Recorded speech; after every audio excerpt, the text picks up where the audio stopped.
All right, hey, I'm back. We're still discussing the Renaissance. This is Renaissance Part 2.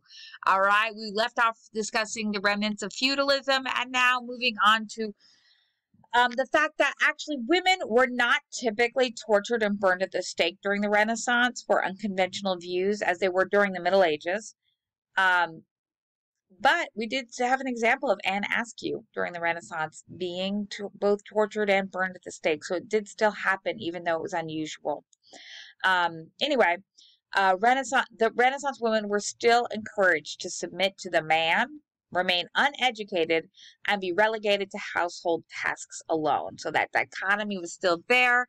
And, as I said, you had that hierarchy of rights among women, with the widows having the most power, married women having the next most amount of power, and then young single women having the least. Okay, and those were the married women derived their power from their husbands. If their husbands let them have power, then they could exercise some that way. But widows were granted power because they didn't have anyone else to support themselves. All right, but those young single women, they were married off, however the parents or feudal lords saw fit, or the fathers saw fit, really. All right, so anyway, the church still provided an educational refuge for women during this time period. So again, if you were a nun, you had access to education, and you could run the nunnery or the convent. So you were in a much better position that way for becoming educated and learning to read and write. The humanist ideals of knowledge and education became popular during the Renaissance. So humanist, in other words, focusing on humans as being important. So prior to the Renaissance, everything was focused on the church, God, Christ, angels, saints, etc. And now humans were more kind of taking center stage with the rediscovery of the Greek and Roman traditions that kind of put emphasis on humanity. So that's what that Renaissance, renaissance, rebirth, it means rebirth. Okay, so it's rebirth of the Greek and Roman classics. And those classics did celebrate humanity. And so we see more of kind of a looking at humans now. Let's think about humans, not necessarily thinking about church and God and our relationship all the time, just in terms of that. Now we're starting to look a little bit more inward, what's going on in the minds of humans. And so that put more precedence on education and philosophy and knowledge and all those things where we investigate the world that humans encounter. So those ideas permeated throughout the aristocracy. And so women from very wealthy families, as I said, sometimes they could be educated at the family's discretion. So they could educate themselves in the libraries, or, sometimes they might have a tutor themselves, right? Or they might listen in on their brother's tutors. So we see in the cases of Elizabeth I, who was Queen of England, she was Henry VIII's daughter. And then also we study Mary Sidney and Mary Roth from the Renaissance. They were all educated. They had tutors that, made them very well educated. Actually, Elizabeth, could speak many languages, and, certainly Latin and Greek, and she could read and write, and, also Mary Sidney and Mary Roth. Surprisingly, again, children of clergymen also had exposure to education because it was so much a part of their clerical duties. Clergymen had to read and write and know Latin, and so sometimes their children were exposed to that, especially the males, but the female children also had those books and access to writing materials, and then could teach themselves to read or be taught to read by maybe their parents or a tutor if they could afford one. Of course, the women that broke all the medieval Renaissance molds was Elizabeth I, who became Queen of England, all right?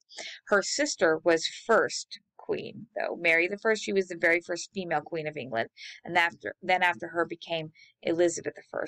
She was not only extraordinarily well educated and commensurately intelligent, but also was Queen of England, head of the world's superpower and head of an entire church, thanks to her father Henry VIII, who broke with the Roman Catholic Church because he wanted a divorce so that he could marry Anne Boleyn.